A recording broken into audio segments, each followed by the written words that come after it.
A day after that 9-hour standoff, we are still no closer to knowing the name of the man who shut down one of the most important federal buildings in the city.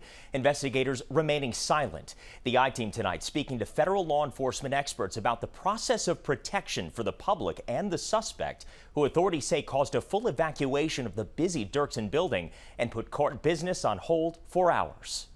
The commotion and confusion lasted nearly 9 hours in the heart of downtown at one of the most secure federal facilities in the city. A man seen here, still unidentified by federal investigators, walking into the Dirksen Federal Building Tuesday morning just before 11 o'clock, wearing khakis and a blue-collared shirt, holding a knife. His tan backpack prompting a response from the bomb squad. You don't know what he's going to do. ABC7 law enforcement expert and retired Secret Service agent Derek Meyer saying FBI negotiators, U.S. Marshals, and other law enforcement responding played it by the book, relying on their training, evacuating the entire building, part of a larger strategy. You don't know if he has any accomplices, so they had to make sure everybody in the vicinity, everybody in the building was safe. Or worst case, could it be a diversion? The person at the center of the incident pacing for hours, even appearing to smoke a cigarette at one point. In the evening, he held up signs asking help, call lawyer, and no body cam. Two FBI negotiators talking to him the entire time. Some standoffs last for days.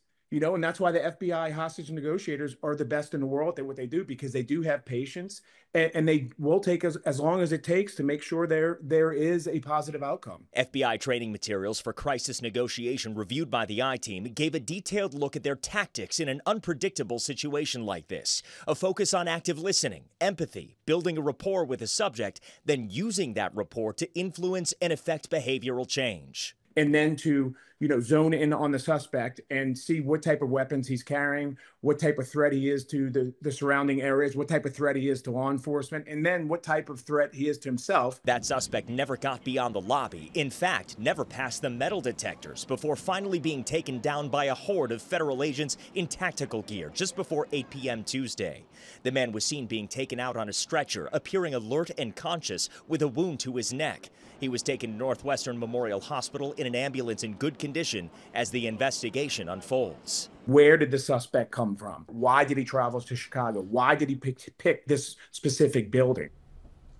And neither the FBI nor the U.S. Marshals would answer any of the I-Team's questions about this investigation. In a written statement, Special Agent in charge of the FBI Chicago Field Office, Douglas DePodesta, would only say that he remained grateful the situation was resolved without incident. But of course, many questions left unanswered tonight.